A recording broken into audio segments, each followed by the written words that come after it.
My name is Nick Lariviere. I am a kernel developer here at Wolfram Research, and I work primarily on dimensional data in the Wolfram language, specifically physical quantities, and also our date and time frameworks, as well as some other projects.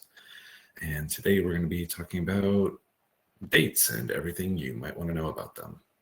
Go ahead and get started here, because we've got a fair bit of stuff to cover. So we're going to talk about different aspects of dates and how they work conceptually and within the Wolfram language. And we'll start with a nice, easy question. What time is it? And if we were to use one of our canonical date functions, we would get the answer that it is 1,729,287,080, and that is seconds since Unix epoch. That's generally not the way that most of us think about time, but it's one measure of the way that time operates. On a technical level, time is the continuous sequence of existence of events that have occurred in an apparently irreversible succession from the past through the present to the future. The technical definition of a second is based on the International System of Units, and it's a number of fluctuations of cesium based on a specific number of atoms, and it generally is something that we have gotten a better understanding of as history has gone on of how to measure time. We generally don't think about the fundamental definition of seconds unless we're doing something very specific, but the way that we keep track of time has improved throughout history. Early adaptations, we could basically use water clocks or simple mechanical clocks, and as atomic and quartz clocks existed, we've been able to track time much more precisely down to precision of close to an attosecond. So time is our general physical quantity that we're working with. What are dates? Well, if we ask what is today's date, we have a nice simple Wolfram language. It's Friday, October 18th, 2024. That is, if you're using the Gregorian calendar and you happen to be in the same time zone that I'm in, or at least this part of this side of the international date line as it currently sits. Another way to represent it might be to use an ISO week calendar, which this is the 5th day of the 42nd week of this year. Or maybe you hail from Japan, in which case you're using a regnal calendar. This is the 6th year of the Reiwa era, and it is the 18th day of the 10th month. We have a large collection of calendars that exist in Wolfram language, and there's all kinds of different ways to keep track of time, seeing which year we are within a cycle, or we can look at Icelandic calendar, which keeps track of the year and also seasons, summer, winter. So what fundamentally are dates? Dates are a reference to a particular instance of time. Typically, we think of it in terms of days represented within a calendar system. The way that we construct and think about dates is fundamentally tied to calendars. So what is a calendar? Calendars are a system for organizing dates and times using typically cyclical periods of times, often with different elements like days or months or years. So we have a collection of curated calendars that exist in Wolfram language. They generally fall into a handful of categories. Observational calendars we don't typically include because they literally involve someone going outside and looking at the cycle of the moon and making a judgment call.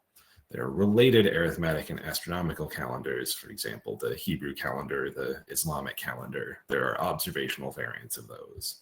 We include, as I said, the Japanese calendar is a regnal calendar, so it keeps track of the reign of a particular emperor or leader and the number of years within their reign. We have arithmetic calendars, which is our largest collection. These are basically abstracted calendars that follow arithmetic rules. There are also astronomical calendars, and for many calendars, there are arithmetic and astronomical versions of both. The French calendar, for example. The astronomical calendars are actually looking at the solar system and the relationship of bodies within it to make determinations of what day it is, rather than an abstracted rule. And within those definitions, there are different kinds of calendars, solar calendars like the Gregorian calendar that we typically use in the West, follow the solar cycle. So a year is based on the amount of time it takes for the Earth to rotate around the sun. There are lunar calendars like the Jewish and Islamic calendar that are based, their fundamental unit is based on a lunar cycle, so roughly 28.5 days. And then there are lunisolar calendars, which are more complicated because they track both the sun and the moon, and those two cycles do not evenly align. So for example, there are multiple fourth months that appear in some years using the Chinese lunar calendar. We have this leap variant notion to indicate this is the second instance of the fourth month of this particular year. And there are some calendars, like the Hindu lunisolar calendar, may have leap months and leap days. You may have multiple months repeat and multiple days within them repeat to account for that shift. Okay, so calendars are made up of different steps. We call those granularities. What are granularities? Granularities are fundamentally the units that comprise the timekeeping steps of a given calendar, like a year, a month, a day, etc. So why is this also complicated? Why are there so many calendars? Well, there are historical reasons, and there are also fundamental reasons that relate to the way that we keep track of time. So a year is generally built around the notion of how much time it takes the Earth to orbit the sun. The problem generally is the way that you measure how long it takes the Earth to orbit around the sun introduces different bits of error and different interpretations. So we generally think of a year as 365 days in duration, but there are also leap years. And there are Gregorian years, which conform to the Gregorian schedule of when leap years exist. And there are Julian years. The entire difference between the Julian calendar and the Gregorian calendar is how often leap years are introduced. They're introduced too frequently to coincide with the Earth's actual orbit around the sun in the Julian calendar, so the Gregorian calendar has a different schedule. And there are many other calendars that have slightly different schedules that are slightly more accurate to the Earth's orbit around the sun. There are also sidereal years. So a sidereal year is looking at the rotation of the Earth around the sun, or a sidereal day, relative not to the sun, but to a distant point, a distant star, or some other location. So since the Earth is moving around the sun, the actual time it takes the Earth to rotate all around one time is a little bit longer to get back to this fixed point on the sun than it is to a distant point in the universe. So a sidereal day is slightly shorter than a solar day. What is a month? We run into effectively the same scenario. A month is roughly tied to the amount of time it takes the moon to rotate around the Earth. But that changes over time, and also there are many divisions in calendars that track other elements. So the actual time it takes a lunar month is about 29.5 days, like I said. Our typical notion of a month is a 12th of a year, so that ends up being a little less than 30.5 days. It's different for Gregorian and Julian months. There are also sidereal months and tropical months, and we run into effectively the same scenario with days, but there are also different notions. In many calendars, the beginning of the day doesn't necessarily start at midnight. It might start at noon, or it might start at noon the previous day. And so these are different alignments. We're used to the Julian Gregorian notion of days beginning at midnight, but if you're using an observational calendar, you often will look at sunset as the beginning or end of a day. So another complication is time zones. These are ways that we divide up observation of the time of day within a given day. Time zones are basically the way that we observe uniform time. If we think about time zones in the United States, we typically think there are roughly 4 or 5 time zones, but there are actually 29. And the reason for that is that the fundamental time zones that we think of, Eastern time, Central time, Mountain time, Pacific time, and Alaska and Hawaiian time, actually have subdivisions. Indiana is always an interesting case study because there are many, many different time zones, because parts of Indiana have switched between Eastern time and Central time, observing daylight savings time, not observing daylight savings time. So there are these geographic regions that have rules that fundamentally decide what is the offset of time from GMT. There are many different kinds of time zones. I won't dive into all of this, but there are basically, there are named time zones or canonical time zones that track the change of time across, change of offset from GMT across time. So for example, I live in the Midwest, and so I follow the America-Chicago time zone. My current offset from GMT is 5 hours behind it, but in a couple of weeks, we will be 6 hours behind it because daylight saving time will end. This time zone also exists back historically, at which point it generally defaults to local mean solar time. And we have some nice functions, like if I don't know what time zone France observes, I can look up what that time zone is, or I can convert the current time to time at a given location. We have lots of different utilities for working with time zones because they tend to get fairly complicated. Just to add another layer on top of this, time systems also exist. This is generally something that, unless you're dealing with relativity or astronomy, you may not be familiar with, but time systems are different systems or specifications for measuring time, how quickly time actually passes, where specific points in time are, or both. So if you've heard of a time system, you have likely heard of something like UTC or possibly UT1. This is coordinated universal time, and it's generally the baseline for how international time is kept. This is UTC is often used interchangeably with GMT, but they're actually slightly different. UTC is a time system or timekeeping system, where GMT is a time zone. And those two are related because they have to deal, if you've heard of the concept of leap seconds, for example, that is a concept that exists primarily in UTC, or coordinated universal time. And the reason for this is the speed of the Earth's rotation changes over time, and it's not predictable. So when UTC was first introduced, it tracked fluctuations in the Earth's rotation very closely. So we added fractions of seconds and removed fractions of seconds to keep very closely aligned with the Earth's rotation. The problem with this is many times during the year, you had to fractionally adjust clocks. It just wasn't really sustainable.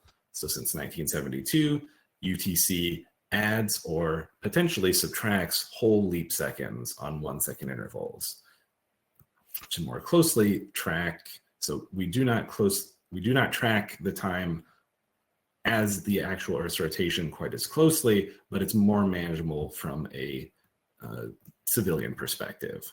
So basically, we have this nice smooth curve where we're tracking the change in the Earth's rotation, and then we hit 1972, and then we start going stepwise, where we're just adding seconds, and we'll have long periods where there are no leap seconds, then we'll add a couple, and there's a schedule that is followed for when those get added in. So why does this change?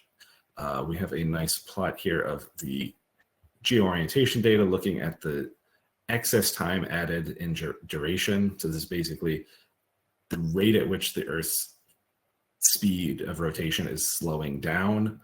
We can do a couple of operations here to get the difference between international atomic time, which is TI or TAI, and UTC, or coordinated universal time, and we can basically show these are the bounds for when you would need to add a second or subtract a second, and we effectively, once we get up to the point where it would be more than a second off from the Earth's actual rotation, a leap second will get added. And since the Earth's rotation has actually been speeding up recently, there's potential to have to add there to actually subtract a second instead of adding a second. And eventually we're looking at dropping UTC, or the notion of adding leap seconds entirely. We may eventually have to add leap minutes or something like that. But it's still a matter of regular discussion in international standards bodies. I will touch briefly on this and then move on to a couple of other things.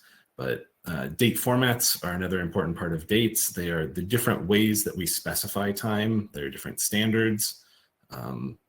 In the Wolfram language, we try and cover as many as many standards as are reasonably available. So we have a default date string, which is based on information on your operating system.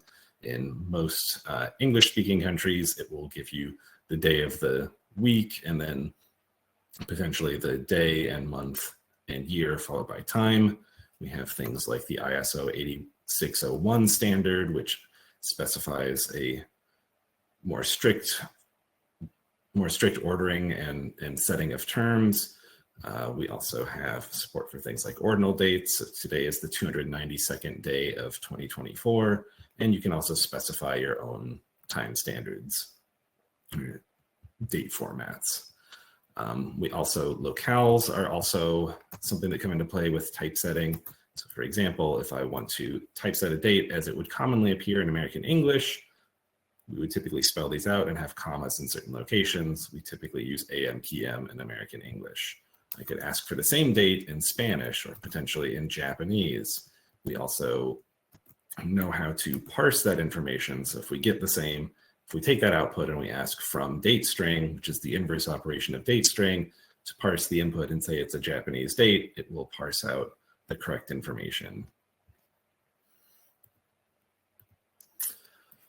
All right, so let's move on to some questions and see how dates come into play. So basic question, what is the date 1 month after January 30th? If we ask Wolfram Language that, it says, oh, that is February 28th. Well, 1 month is 30 some odd days, so it would be February 30th, but there is no 30th of February, so what do we do? And this relates to a notion we have in the language of rolling methods. And basically, there's different ways you can keep track of time. In the physical quantity world, a month is a fixed number of seconds. But in a calendar system, month lengths are generally relative. And we occasionally have to deal with gaps in calendars. And so we've developed this notion of different rolling methods when you're not using continuous arithmetic, when you're using discrete arithmetic. This is basically when you come across a gap, what do? Roll forward says skip to the next date, regardless of where I fall in that gap. Roll backward says go back to the last date that was valid. And roll over says count from the next valid date as if any missing dates should be added on. So you can see the difference in interpretation of what the 1 month after January 30th or 31st would be. It might be March 1st, or it might be the 29th of February on a leap year, or it might even be March 2nd, depending on what assumptions you make. So there's a lot of complicated edge cases in date and time arithmetic, and we try and use standard methods across different functions to handle that potential ambiguity.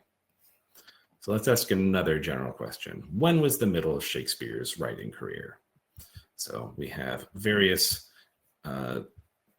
bits of data that are available in the Wolfram language. This is a list of all of the published works by Shakespeare.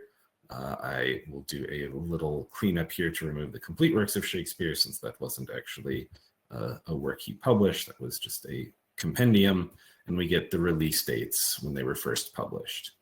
And if I want to look at a histogram, a distribution of those dates, I can see it was particularly active between 1620 and 1630.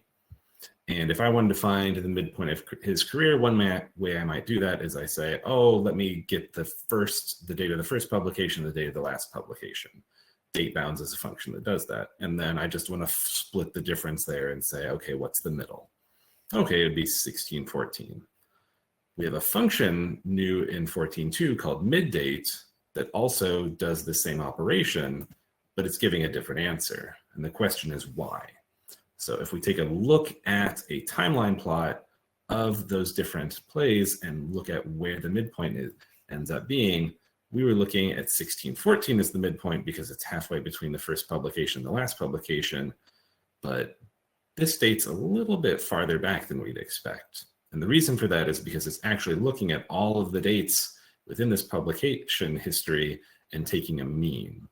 So more dates existed prior to 1612 than afterward.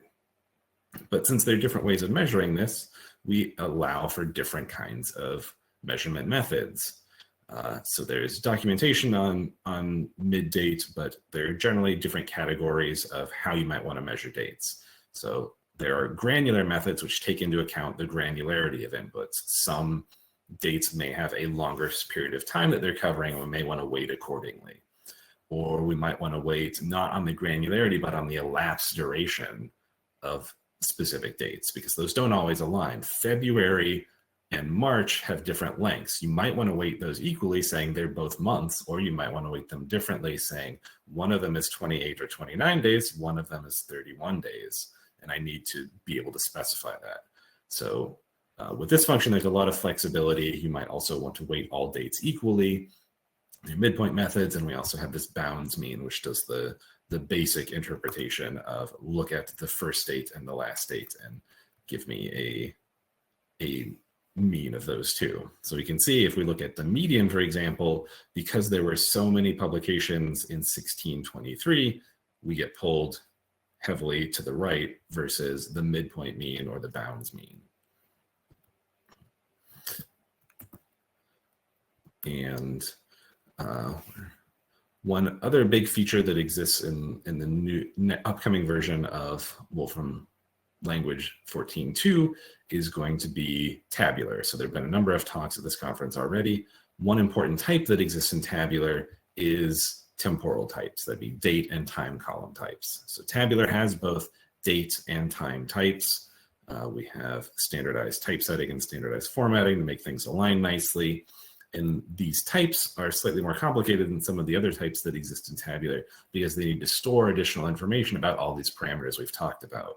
We need to know what calendar the date is in. We need to know what the time zone is. We need to know what the granularity of the input dates are.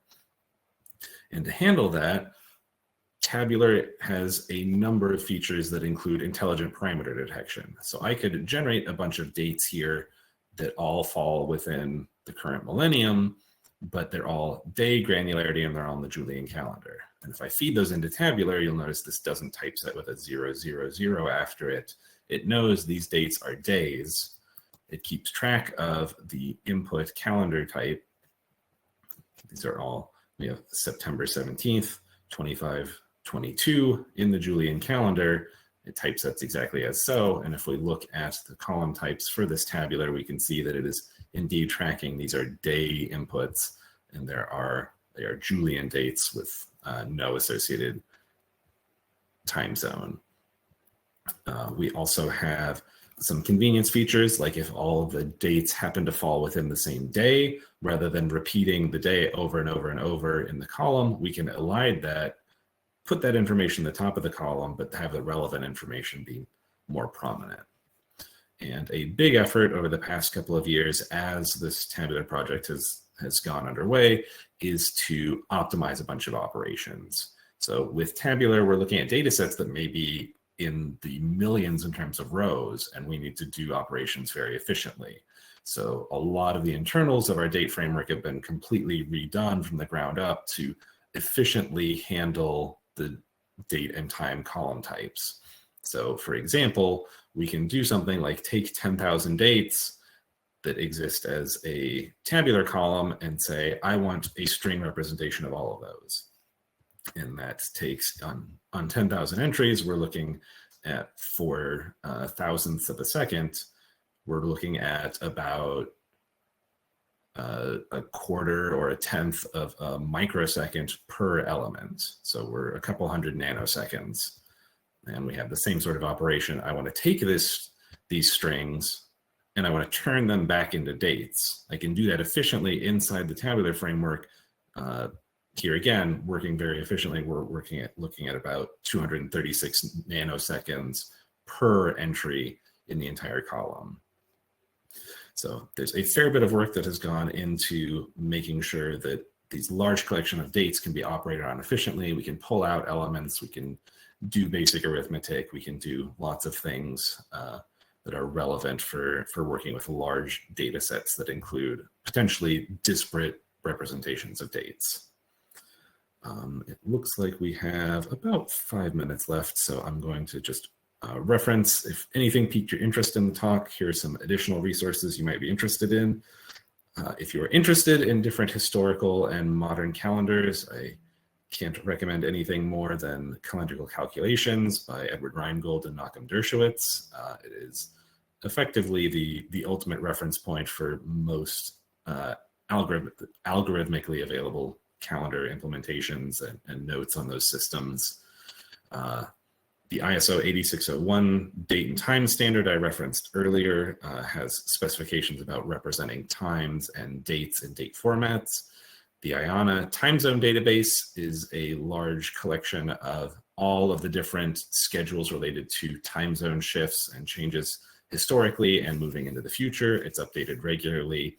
We bundle that information as part of the Wolfram language, and we distribute updates as those time zones change. And they also have a nice collection of information about different locales there also, which is another thing that's tracked and regulated within different governments and organizations across the world. So I am going to take a quick look here since we've got a little bit of time. Yes, I will share the notebook from the presentation here. Let's see, I'd like to have style control over date objects. So the date object typesetting is determined in part by the style sheets we have. There's always a trade-off between standardizing and making easily intelligible objects as they typeset in the Wolfram language versus having full control. Generally, if we want to style them or export them, we're often going to be working with string representations, but it really depends on the different formats that exist.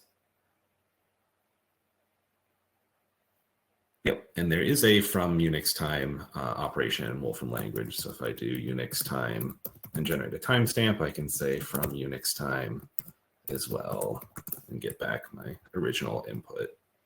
So for each date function, there generally is a to or an elided to absolute time, Unix time, date string, and a from operation.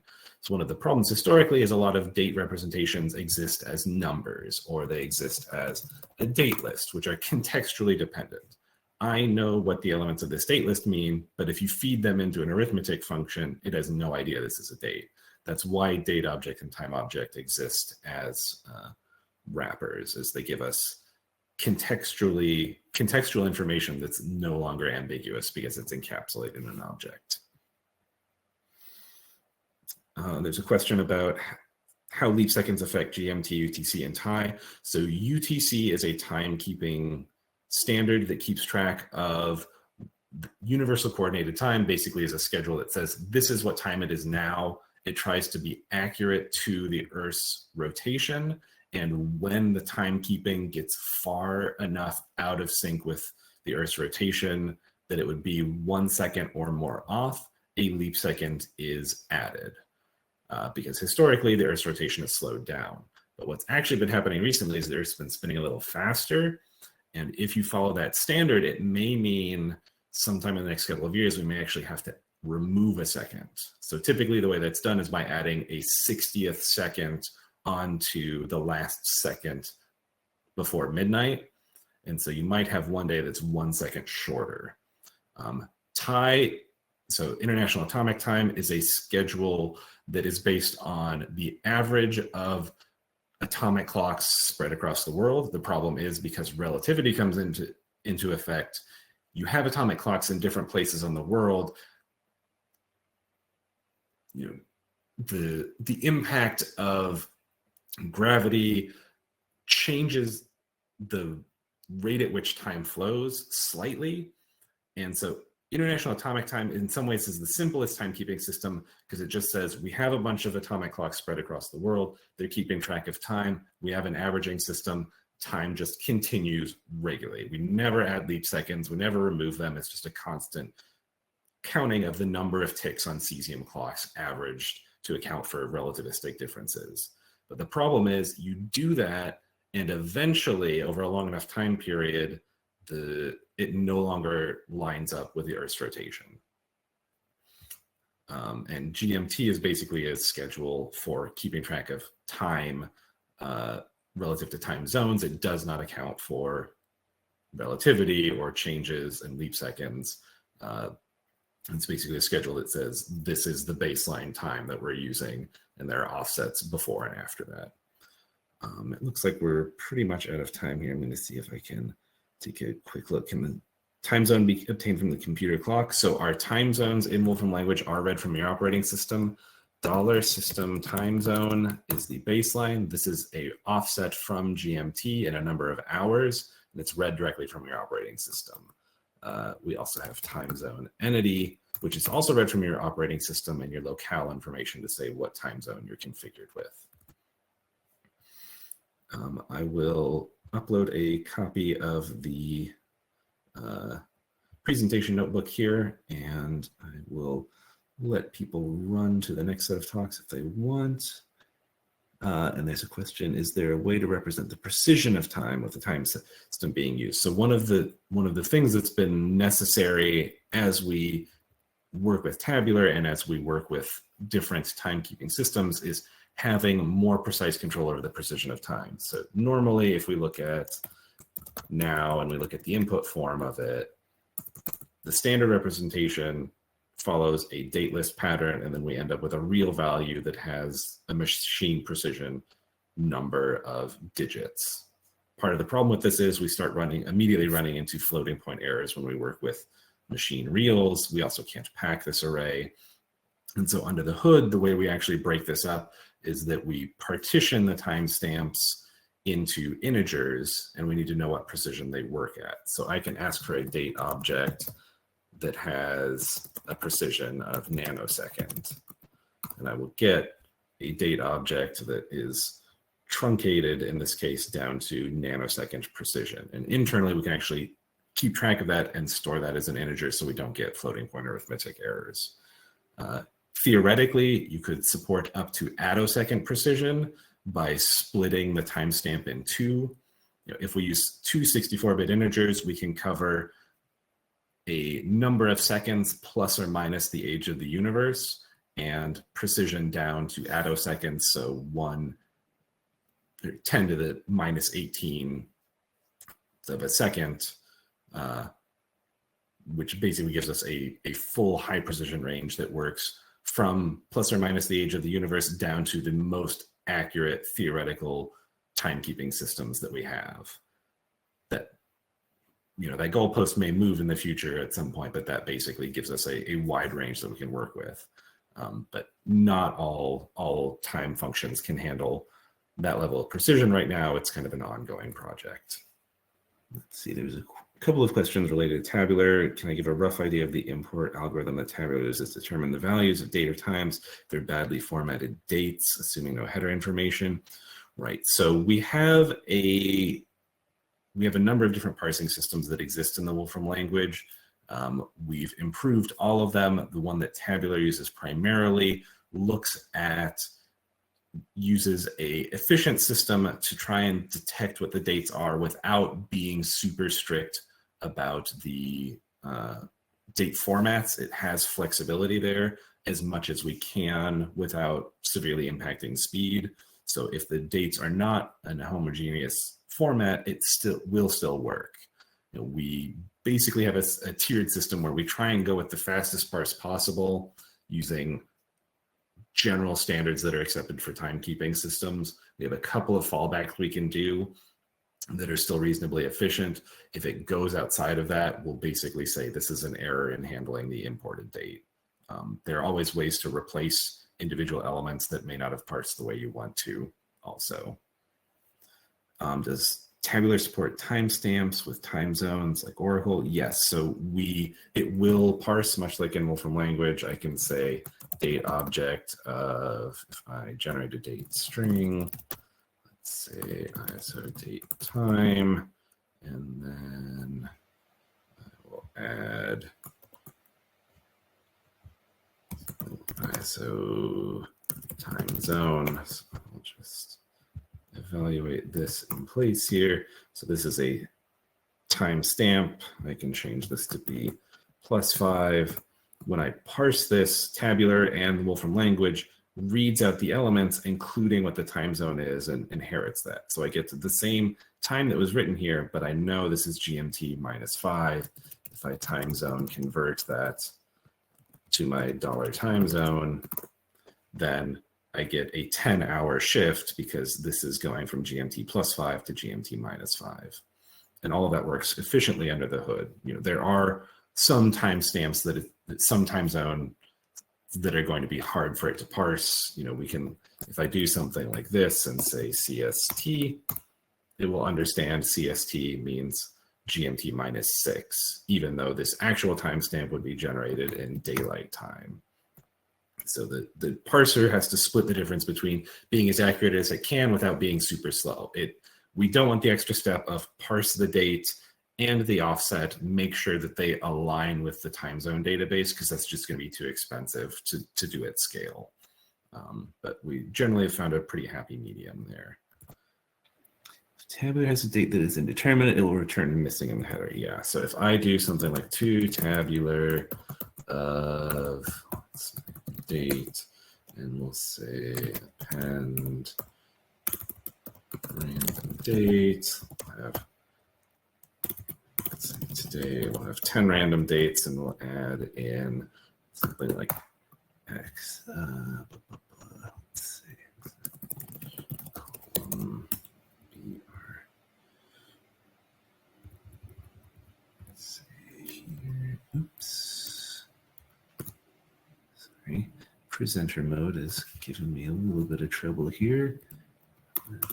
To this, and we want to say this is a date column. So if I do this, I will get a tabular column that is dates. We can see that it's parsing to be my time zone. If we look at, but if we do something like normal of this, we'll see that we get back the input dates and we get a missing for this invalid input. So if I tell it this is a column of dates and I get something that's not a date, it basically gets populated as a missing. The internal representation of this is a little more complicated, but you can see in the summary form that there's a missing here. There's 11 elements, but one of them was not coerced to a date format, or to a date timestamp inside the tabular column, which is what tabular is constructed with. Can you mention any key functions related to time series data, the preservation of dates and time?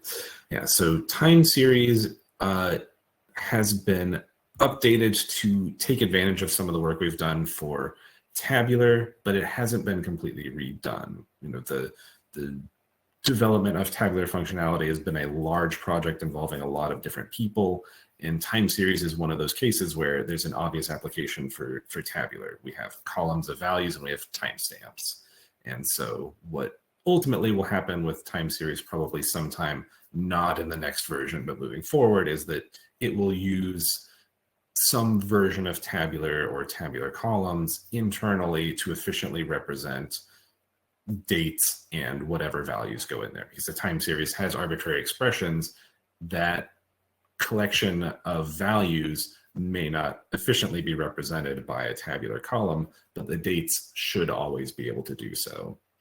And so we have various internal ways to work with this notion of a tabular column, which is basically a vector of timestamps with meta information in things like our statistical functions, in things like time series.